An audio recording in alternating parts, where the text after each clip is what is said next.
वडट्टी सन्माननीय बसून घ्या. ठीक आहे, मी देतो. सन्माननीय अध्यक्ष महोदय, मंत्री महोदयांचं होऊ द्या, देतो त्यांना. आज सभागृहामध्ये भाऊ बसून घ्या, त्यांचा मंत्री महोदय झालं देतो ना मी. सन्माननीय सदस्यांना जे बरं ऐकाल ना आता, सन्माननीय सदस्यांना आपण बसून घ्या. फोनवरनं धमकी बसून घ्या. आलेली आहे, ज्या ऐकून घ्या, धमकीची साजिदभाई. तक्रार सन्माननीय सदस्यांनी आज सभागृहामध्ये केली, हे प्रकरण निश्चितपणाने गंभीर आहे. या सभागृहातल्या सगळ्या सदस्यांच्या संरक्षणाची जबाबदारी राज्य सरकारची आहे. ज्या नंबरवरनं फोन आला असेल किंवा ज्या नंबरवर फोन आला असेल, याची जर सविस्तर माहिती आपण सरकारकडे दिली किंवा माननीय अध्यक्षांच्याकडे दिली तर माननीय अध्यक्षांकडनं ती सरकारकडे येईल. जरा एक मिनिट ऐका ना, ती माननीय अध्यक्ष महोदयांकडनं सरकारकडे येईल. त्या सगळ्या कॉल इंटरनॅशनल होता का, नॅशनल होता का आणि कुठून कुठून डायव्हर्ट होऊन आला का, ह्या सगळ्या गोष्टीची सरकार चौकशी करेल आणि संरक्षण सन्मान्य सदस्यांच्या संदर्भातला निश्चित आयुक्तांना सूचना दिल्या जातील की या तक्रारीच्या अनुषंगानं संरक्षणाचा आढावा माननीय सदस्यांच्या घ्यावा आणि संरक्षण वाढवण्याची जर आयुक्तांना आवश्यकता भासली तर आयुक्तांच्या स्तरावर तो निर्णय सुद्धा घेतला जाईल. चला एक आपण बसून घ्या. बसून घ्या. नानाभाऊ बसून घ्या. असलम भाई बसून घ्या. साजिद भाई बोला. अध्यक्ष महोदय, मैं हाउस के सभी सम्मान्य सदस्यों से एक बात कहना चाहता हूं, सत्ता के हो या विपक्ष के हो. मैं ये विषय को लेकर राजकारण करना नहीं चाहता हूं. इसके पहले मुख्यमंत्री साहब को जब मुझे पहली बार धमकी आई तो मुख्यमंत्री साहब ने खुद होकर रात के 12 बजे मुझे फोन लगाया और ये विश्वास जताया. सुन लीजिए मेरे मंत्री महोदय जी, मैं आप ही की बात कर रहा हूं कि सुन लीजिए, इसके पहले जब धमकी आई तो मुख्यमंत्री साहब ने खुद रात के 12 बजे मुझे फोन किया, संरक्षण की गारंटी लिए, मेरे को संरक्षण भी मिला, लेकिन बार बार एक सदस्य को धमकी आ रही, ये चल क्या रहा, मैं ये बोलना चाहता हूं. अब देखो मेरी बातों में एक मेन बात रह जाएंगी. कल परसों के दिन मुख्यमंत्री ने बोले कि हम ये गैंग खत्म करेंगे, कल रात को 8:30 बजे फिर धमकी आ गई. तो मैं धमकियों से डरता नहीं, अगर मैं धमकी डरता तो कल मैं मेरे घर से नहीं निकलता था. मैं डायरेक्ट आया, हाउस में आया और हाउस में आके बात कर रहा हूं.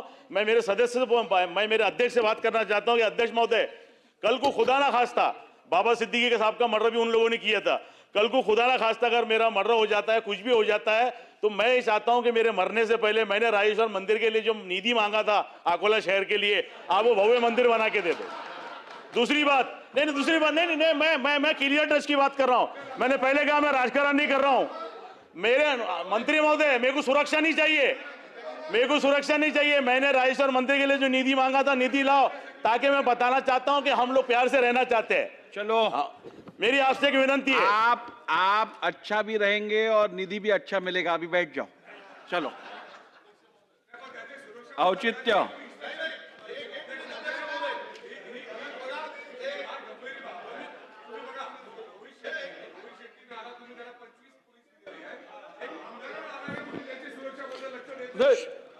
अध्यक्ष महोदय, बसून घ्या. समजला विषय, समजला. बसून घ्या. आपण निर्देश द्या. या संदर्भात साहेब, सन्मान्य विधानसभा सदस्य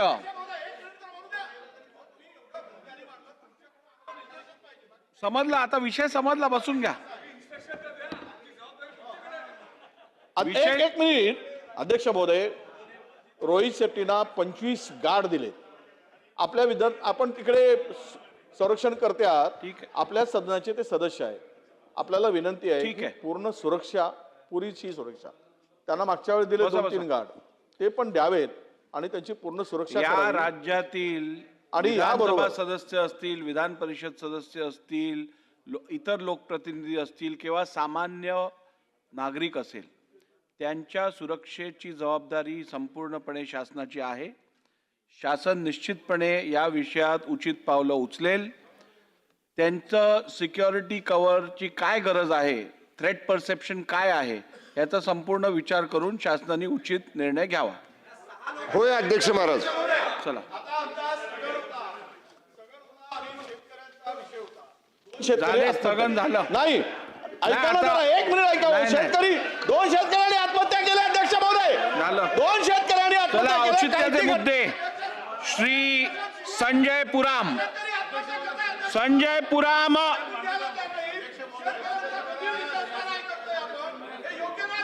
श्री संजय देरकर.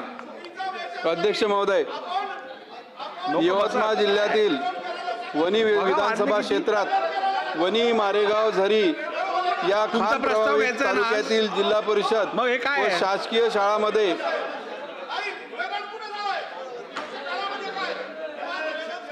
शिक्षणाची मोठ्या प्रमाणावर रिक्त पदे असल्याने विद्यार्थ्याच्या शिक्षणावर गंभीर परिणाम होत आहे.